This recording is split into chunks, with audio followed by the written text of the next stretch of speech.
Red alert. Parental discretion is advised. Anomaly. I am an anomaly. Anomaly. I am an anomaly. I am an anomaly. Anomaly. An anomaly. Anomaly. Something that deviates from what is standard, normal, or expected. An oddity, peculiarity, irregularity, inconsistency, incongruity, a rarity.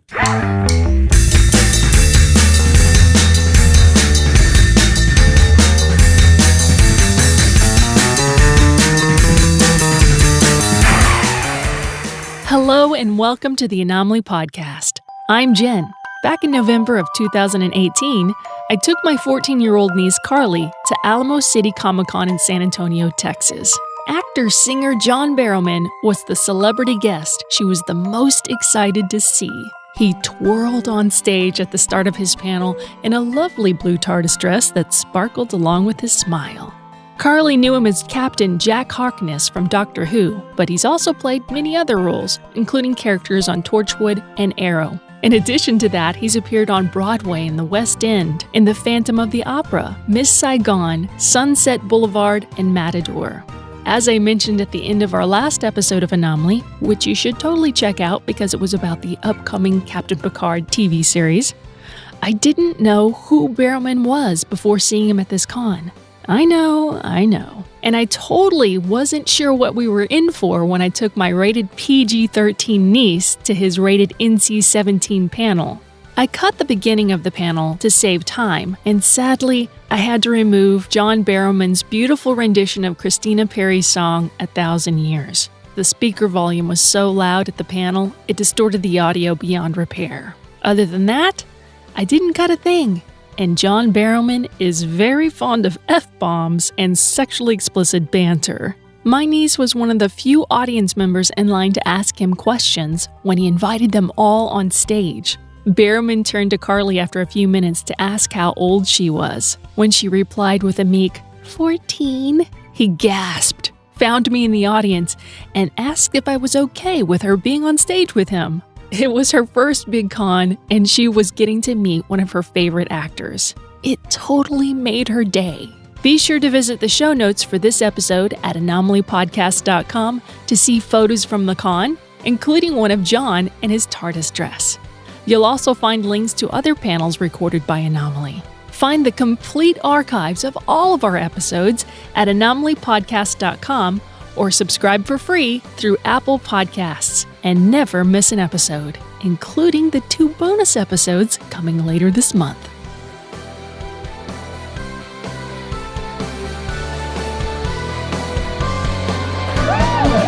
Anyway, I like to go to questions. You guys have questions and stuff? Yes? Wait a minute. Now, is there a microphone for questions, or is it out there? Over there. There's a guy pointing, and it's right there. Yes. I want to do it a little differently. Who wants to ask a question? So we have question there. You have a question? You have a question? Is that it? Only 4 questions? You have a question there, my dear? Okay, so why don't you come and line up over that? Is there a microphone that side? Yeah. Why don't you line up on that side for the questions?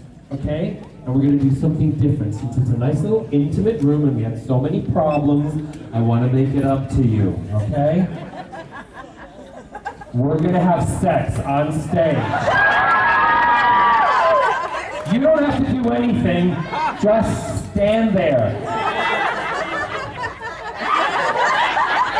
So, the first 4 people, come on up. And the others, if you can, sit down so other people, there's nobody behind you. The first 4 people, okay, 5. Tardis, you greedy bastard. You don't count. Come on up, have a little seat around there. Gather yourselves around. There you go, nice suit. Gather yourselves around, sit down. Sit down and join me. This is going to be like Dr. Phil, or as I like to call it, Dr. Twirl. Would you like to touch the coat? Yes. That's the real coat. No, don't put your face on it. I don't want your sweat. Yeah, well, I don't want that either. But I'll take yours. Okay, so, what's your question? What's your name? Brett Abear. Brett Abear. A bear. That means something different in my world. In your world too? No? No, okay, alright, I misjudged there. Sounds like he's bragging What? to me. Sounds like he's bragging to me. He's bragging? Doing a bear. Do you know this man? Nope. Shut the fuck up then. How are you, doctor? You've never seen inside the Tardis before like this, have you? How old are you? Oh my god. Well, somebody just mooned you. You're okay with that, right? Are your parents here? Your aunt, where's your aunt? Are you okay with this, guardian? Yes. Oh, okay, yeah. Yeah, good. She's up on stage. You better be okay with it. Yes. I know. I was in it. I know you're working on it coming back. Well, no, it's not I'm working on it coming back. I always get asked questions about it, too, whether it's going to come back, and there's no definite no, because no one told me no, so I just keep talking about it. And then they put these headlines up that Barrowman says Torchwood's coming back. Well, I didn't say that. I said What? Is it Greg? Who's Greg? The producer. Yes. No, Greg Berlanti has nothing to do with Torchwood. Oh, I know. Get your fucking shows right. That he had a big. I don't know what he's like. I don't know if he's big or small. It's not my thing. I read he was the guy who's going to be. Where did you read that? No, I think you might have misread some internet fake news. Right? Be careful of that, particularly nowadays. Look, politically, God, quiet. Get real, people. Yeah, don't believe all you read on the internet, because that's, I don't think, true. I had spoken to some producers when this might be where the story got misconstrued. I had spoken to some producers around that I was going and meeting with, and they were always asking me, how do we get the rights to Torchwood? So I made a couple of phone calls, and I was told we couldn't do it because it's totally in control of the showrunner of Doctor Who happens to be Chris Chibnall now. Yes, and Chris Chibnall, who I had then mentioned, who I was told that about, I said, well, it's up to Chris Chibnall. And then in the news, the online and all the headlines now where John Barrowman says Chris Chibnall is the only one to bring Torchwood back. I didn't say that. I said he could bring it back if he wants to. So that's the real part of the story. It's totally up to him and totally up to the BBC. However, if I was asked to do it again, I would do it at the drop of a hat. So, I'm probably too old now. Yeah. Well, get your fingers like in the old days and do the yellow pages, but do it on a computer thing. Get emails out there and start typing. Everybody says they will and nobody ever does. Right? Yeah, you leave it up to you guys. Fans can say Supernatural. 4 people. You did a lot of typing. I love that show. I've always said that I want to be the human Impala in a car. In the human form of it. You know why? Hold your ears. Because then I can say all the boys have been in me. Anyway. Boy, I really am in Texas. They're not liking these ones, are they? You're all different, though. I know you. Very well.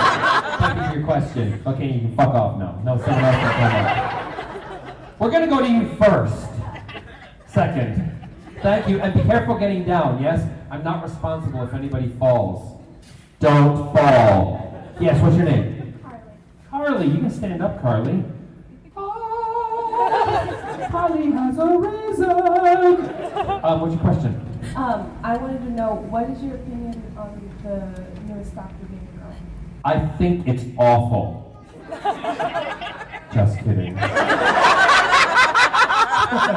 From the moment it was announced, from the moment that I heard it, I thought it was the best idea ever, because there is nothing said in the Gallifreyan text or history that the Doctor cannot regenerate into a woman. So all of these, or an alien, or, whatever, anybody transgender, you name it, there's no rule. So when everybody was getting all upset about it, it's like, people, shut up, give it a chance, right? Because not only do we go on the journey, this is my belief, We go on the journey in the Tardis for where the Tardis will take the people inside who happen to be a doctor and the companions, right? And then we get to know them through the journeys the TARDIS takes. So that's the excitement of it. We watch it because of that, not because of who plays the Doctor, right? Because I remember when Christopher Eccleston regenerated, sorry you can't see me over there, Christopher Eccleston regenerated into David Tennant. There was a hullabaloo. They're like, oh, he's too young, he can't play it, blah, blah, blah, blah, blah. And what? He turned out to be one of the best Doctors ever, right? So, give her a chance, and she's doing a great job. I haven't seen Rosa Parks yet. I've just downloaded it. I'm going to watch it on the plane on the way home. I know there's a nod to the Vortex Manipulator, spoiler alert. Love it. Yes, there is. And what's really hysterical is I was inundated by press calls. People wanting to know, are you coming back? Does this mean you're coming back? I'm like, guys, I haven't even seen the episode yet. But what makes me proud for that is that to this day, it's like 10 years on, and everybody's still talking about John Barrowman's Captain Jack Harkness, and I love it. You're my favorite.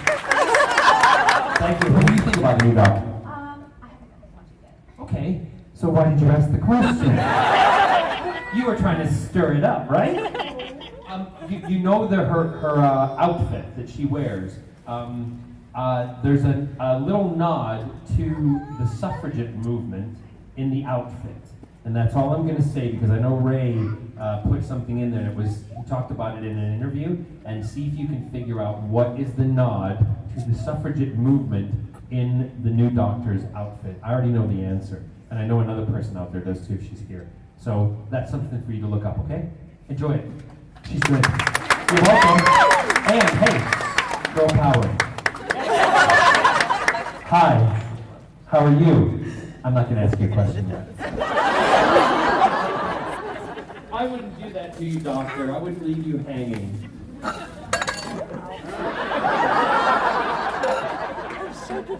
Don't be nervous. I don't bite. Unless you want me to. Oh, naughty Doctor! make your sonic pop. Go. That's a boy. Oh, and it glows! Somebody's winning right now. So what's your question? Are you the new Green Arrow? Am I the new Green Arrow? In the new season, he's in prison right now, and everyone's curious to know who the new Arrow is. It's a debate whether it's you or Roy Harper.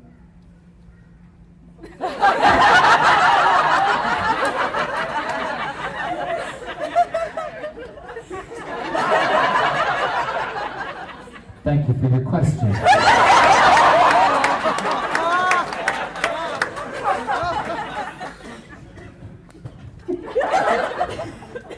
I can fucking blink as many times as I want. It's not gonna answer the question. Who do you think it is? I'm really hoping it's you. You're opening it? What? Oh, you're opening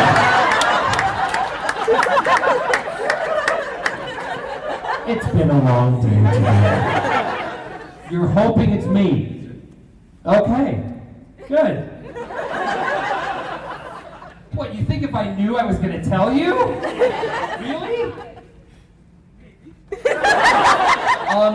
That would be unfair to spoil it for everybody, so you would like it to be me. I would love it to be you. Why? Because you were an amazing Arrow and an amazing villain in that show. Keep going. That's okay. I can't tell you anything because I am sworn to secrecy, and I sign a thing that says I'm not allowed, non-disclosure, that I'm, it's kind of like someone else's, but never mind. Except mine's about a script, not about a...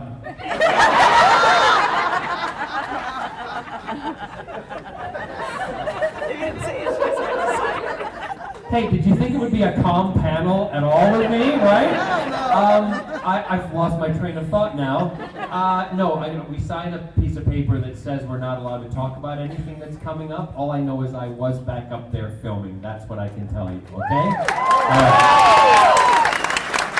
I just stood there and hugged you for 20 minutes, you greedy bastard. No problem. Eeny, meeny, miny, mo. Who am I going to go to next? Tardis. You ever seen two Tardis together? It's a double whammy Tardis. One's wearing pants and the other one's not. Guess who?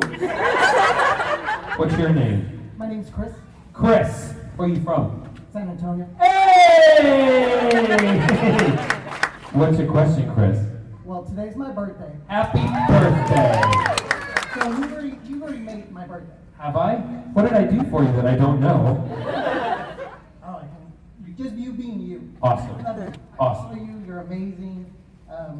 I said just coming here and just seeing your panel alone is awesome. Just making my birthday. Good. Thank you. So my question was, number one is I wasn't able to come yesterday, so I missed the cosplay surprise. You ever tried? People, please, come on, stick with me.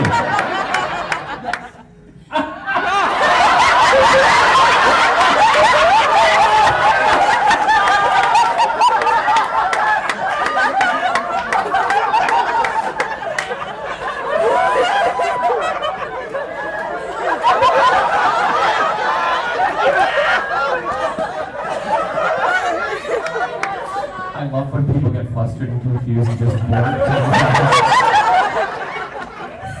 You just fix your jacket there. There you go. Okay, so my question was, number one, you rocked it like I told you at the national anthem last night. You were amazing. Yeah, if any of you haven't seen the video yet, we're going to post another one, which is the broadcast video. I sang the national anthem at the Spurs and the Lakers game last night. It was pretty good.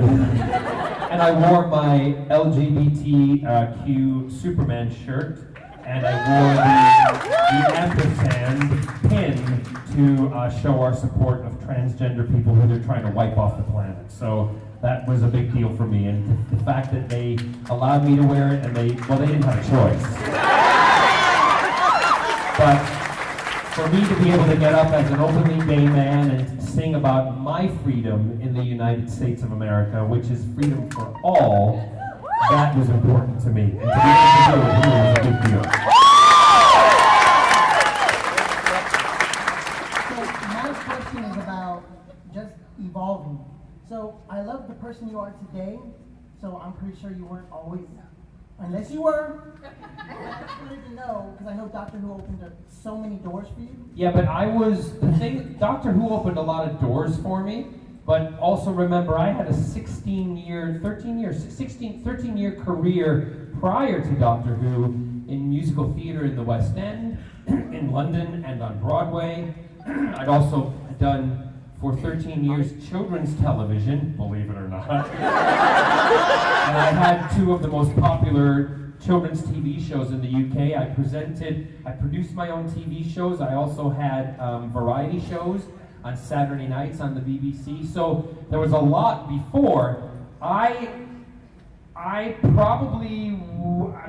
don't think I was any different. You might want to ask other people that question, but most people will say I've always been the same. However, the big deal for me was in a particular interview when I was being interviewed for Doctor Who, and someone asked me a question, and I said about at that time, because we didn't have the same rights that we have today at that time, and also there was a little bit of fear of still talking about stuff, but I didn't give a shit. Because the way to change things is to be open and to be out and to be upfront and to be non-apologetic for who you are, how you are, and what you are, okay? So when I was in this interview, I said to the guy, he said, tell us a little bit about your home life. I said, well, I've got my partner at home, and I've got 2 dogs, and blah, blah, blah. We live in Chelsea, and da-da-da-da. And he went, excuse me, wait a minute a second. He said, you said your partner? And I went, yeah, I live with another man. And they went, do you realize you probably just come out in this article? And I went, can I just say something? I'm in my late 20s, early 30s, and I live with another man in Chelsea, in a big brownstone. We have 2 dogs that are really groomed well, and we drive BMWs. What other clues do you frickin' want? I mean, come on. And he went, Yeah, I guess. I went, do you want me to say it? He's like, well, you know, people want to know. I said, but why? What does it matter? I said, but I'm gay. Big deal. And that was how it went down. And he's like, oh, this is an exclusive. I'm like, take it how you like. I said, because I do all the time. And that just opened things. I mean, I was like, after that, I went home to Scott and I said, because I'd been told in other instances not to speak about Scott, ever, by another producer. And I was like, I went home to Scott on that instance and I said, what do we do? And he said, what do you want to do? And I said, I cannot physically live a lie. I can't live a lie for the rest of my life, having one life with close friends and family, and then people that I want to be my family that I'm telling a lie to, that they're not really getting to know who I am. How is that fun? You know, and that's all this, people are like, well, that's your persona. I said, this is my fucking persona. And people will love me for this, because if they don't, I don't need them, right? So that's how it all came about. So I don't think, I may not have talked about it a lot before, but I never denied, because I was never asked, right? Your voice is louder than ever now. Well, no, my voice, listen, I always say, I am going to, if you don't have a voice and you need someone to speak up for you, and we definitely need something like that at the moment, because they're starting to chip away at different rights, not only for the LGBTQ community, but for a lot of other people, right? And they're chipping it away. And if you don't have a voice and you don't feel able to stand up and speak, which I hope you would, I will do it for you. That's my motto. Happy birthday. Oh, no, I'm not, but I can't stand and pose and take a picture with you. Quick, hurry up, hurry up, hurry up!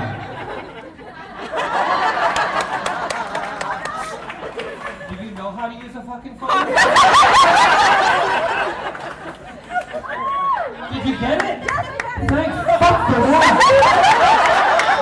You're welcome. Read the instructions! So while I do the next question, we have 4 more people come on up and stage. Young lady, I know you with the walker. Why don't you come and just sit right? You have a seat on there, don't you? Come and sit right in front, because obviously we won't get you up on stage. But everybody else, come on up. Not everybody, so we get. Don't push her out of the way. I'm joking, by the way, because I shoved her out of the way earlier to get here. You just sit right there. Is that okay? No. Sit in that, because I don't want any liability that you're sitting on the stage. So just sit yourself right down there, sweetheart. I bought my mom one of these. They're really awesome. You got the brakes on? Yeah. There you go. Okay, the rest of you guys can come up. Come on up and sit around here while I ask Edward Scissorhands. No? No, there. Who? Morpheus. Oh, shut up. It's Neil Gaiman. I know. You know what? Because I know Neil Gaiman. Yes, and he's a huge fan of mine. And when they came out, I went to, I won't tell you where, but I went to, there's a big vault that I get taken into sometimes. And it has a lot of products. And I get to choose whatever I want, right? And I chose this chess set, Sandman chess set. And when I got it, I took it, and the guy who was giving all the products out, he said, you know, you're the first one to ever have this. And I went, really? I said, even before Neil? And he went, even before Neil. So I went home, took a photograph, went on Twitter, and I DM'd Neil, and I went, look what I have, and you don't. And you created it. There you go. Anyway, what's your question? My question was, you been in Doctor Who and you played the good guy. I want to know, when you switched to Arrow, was there like some sort of process to transition to the film? No, not really, because I like being an asshole. It's not hard. I mean, the thing is, the one thing, I don't play Malcolm as being bad or evil. I play Malcolm as being a hero. And I know that sounds weird, but I like to think Malcolm is the hero of his own story. And part of the reason I think that a lot of people, what I love is the fact that you guys come on the journey with me, with all those characters, no matter what it is I'm in. You know, some of you have come up to me even at the table and said, we love you in Scandal, we love you in this, da-da-da. I'm Desperate Housewives. I love it because you follow me and you enjoy what I do, because I enjoy what I do. And I think the fact that with Merlin, I've made him kind of, get me on this one, and agree or disagree, likable, but hateable, right? And that's, I don't know how I did it. Fabulous. And it seems to have worked because I think it's because I make him, and there was a couple of younger girls came up to me, and one in fact dressed as Speedy. Is she here? No. Okay, I'm never talking to her again. She came up and I said, you like Malcolm Merlyn? Yeah, and it's like a lot of younger, teenage girls appreciate Merlyn, but I'm like, it's kind of weird because he's got the worst parenting skills ever, right? But maybe, some kids want a little bit of discipline in their life, but not Malcolm Merlyn's type of discipline. So that's the way I kind of approached it with Thea. He loves her and would do anything for her, but he will try to make her tough and to be able to stand up and fight because it's a tough world out there. And with all of the other supervillains out there, Merlyn wants her to be prepared. He also loves Oliver like a son. And he, I think, would have loved for Tommy to be more like Oliver. That's why he was really unapologetic about Tommy's death. This is my backstory that you're getting. So but I think a lot of people clued into that actually there is a little heart in there that pumps every so often. And you can see it in his eyes because he would do anything for the team, for Team Oliver. He would do anything to help them. However, as Canary once said to him in a fight, she said, "Thank you, but I would still kill you." And he feels exactly the same way about him. And once there's that kind of brutal honesty between characters and between heroes and villains, that's when it becomes exciting. Because they're just working on a razor's edge, right? Because they could fall either way at any time, and someone could die or someone could be killed, right? Yeah. Do you like Merlyn? I do indeed. You did spectacular. You did fantastic. Say it again. Astronomical. Thank you. Thank you for your questions. Can we post a picture? You want? Oh, see, now everyone wants to pose for a picture. Quick, stand there. How old are you? 16. There you go. Did you get it? Whoever get it. Thank you very much for your question. Hi. I'm going to sit down here on the oh, it's cold. How old are you? 12. How old are you? Just turned 18 a couple weeks ago. So are you a guardian to him? Technically, I'm his older sibling, so. Your older sibling at 18. Yeah. Yeah, and you brought him here at 12. I love both of you. Where are your parents? They're right there. Where are they?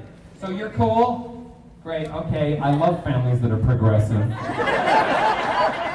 Any questions you have about anything that's discussed, you make sure you talk to your mom and your dad. You don't ask on the playground. Exactly. He's like, shut up, whatever.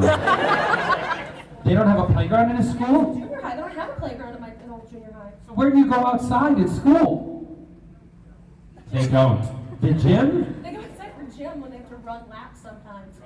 I don't go outside anymore because I'm a senior now. I don't have gym. Oh yeah, you're too cool to go outside and do any of that, right? Arts classes, I'm very cool. I know, thank you. What fine arts classes are you taking? I'm varsity choir, I'm in junior varsity orchestra, and I'm in art one.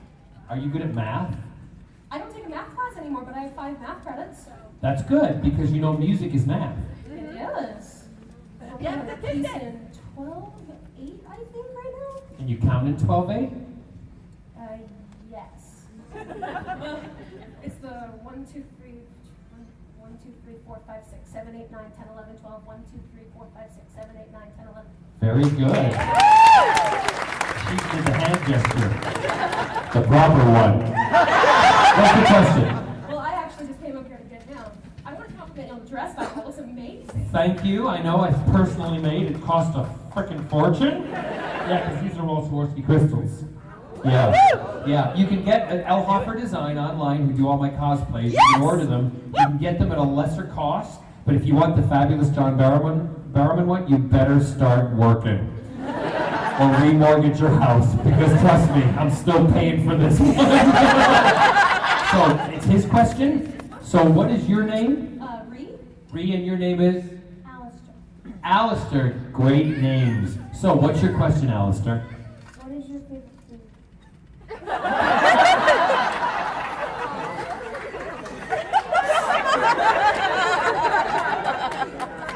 Alistair, that's the most most refreshing question I have been asked in a long time. My favorite food, I don't have one particular favorite food. However, if you were to come over to my house and it were about 6 o'clock in the evening on a Friday or Saturday, and Scott and I were sitting down for what we call cocktail hour, and having a little bit of a drink, along with some snacks, Scott would eat a bag of Cheetos.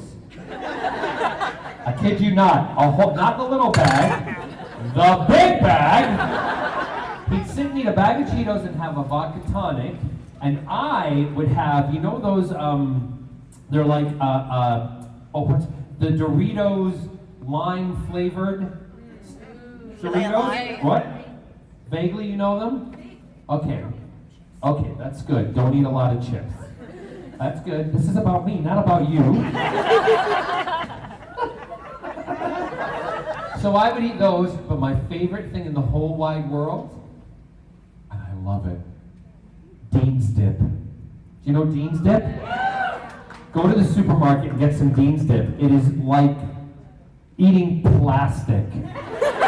Plastic with flavor. Put it on chips, it's absolutely delicious. And with a vodka soda when you're 21, amazing. I want you all to post pictures to me of you with Dean's Dip. Traditional French onion Dean's Dip. Whatever you do with it, go ahead. Dip anything in it. Rub it everywhere. But make sure you're 18 or over.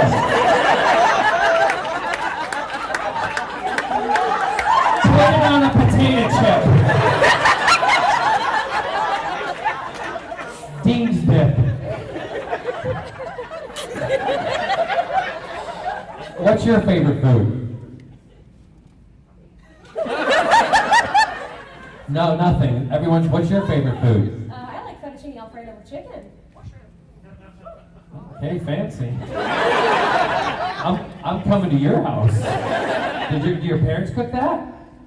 Yeah, sometimes. Sometimes. Get with it, Mom and Dad. Is your dad the cook? Is he good? It's good. It's a little bit chilly. We had some this week. Really? It was great. Was it meat chili or veggie chili? Meat chili. Meat chili, I forget, we're in Texas. If someone gives me veggie chili in Texas, I'm like, piss off. Have you thought of a favorite food yet? Taco! Taco's pretty good. Yeah, I had a taco last night. I had a pulled pork taco with cabbage, onion, and cilantro. After I sang the national anthem, because I didn't want to be burping or farting when I was singing the national anthem. And I dribbled it all down my shirt. And when I went to my hotel room and I took my shirt off to go to bed, do you know what I did? I licked it. Nasty. Thanks for your question, guys. Thank you. Okay, thank you. We have 5 minutes. I'm going to do these last 2 questions. Sorry, everybody. But you want me to sing for you? Yeah! Okay, question, sir. It's about Dr. Who. Go ahead. How did you become the face of Bo? They chopped my head off and stuck me in a bucket, a glass bucket. That's how I became the face of Bo. I have no idea how it happened. We are looking into it in one of the, I think, the stories we're doing for Big Finish coming up. We're gonna start delving into it, and Russell said that's okay to do that. So yeah, who knows? Bo. One of the best moments in the history of Doctor Who. David Tennant and I were watching the episode together, and we were having pizza. And I walked over to my window during the commercial break, and he said, "What are you doing?" I said, "I'm opening the window, David." And he said, "Why?" I said, "So I can hear the nation's jaw drop."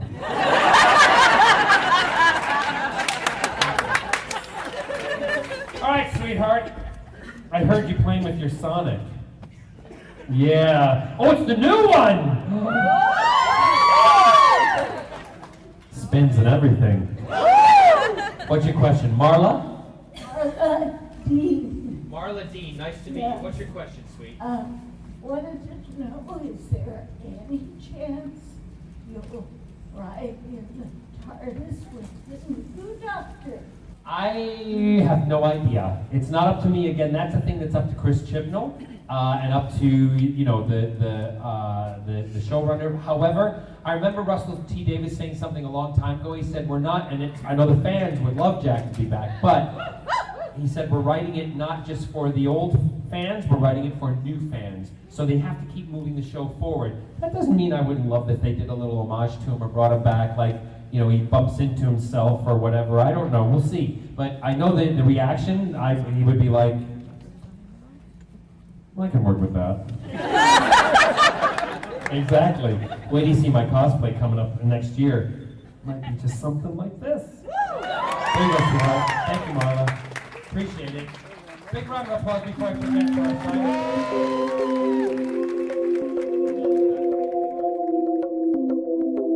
Did you like the panel?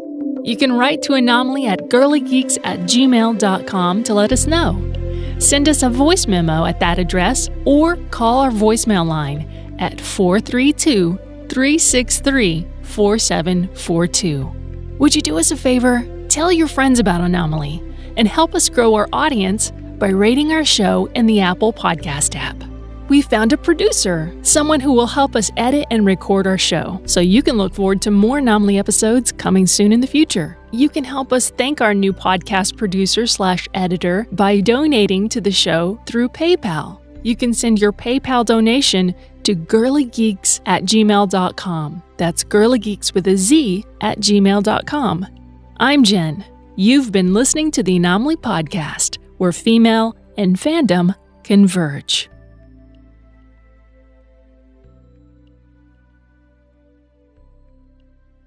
What was that like? Very nerve-wracking. She was nervous to do this right now, my intro to the panel, and I was like, are you kidding me? You were on the stage with a celebrity and you'd had no problem asking a question, but you're going to be weirded out talking to your aunt on her podcast.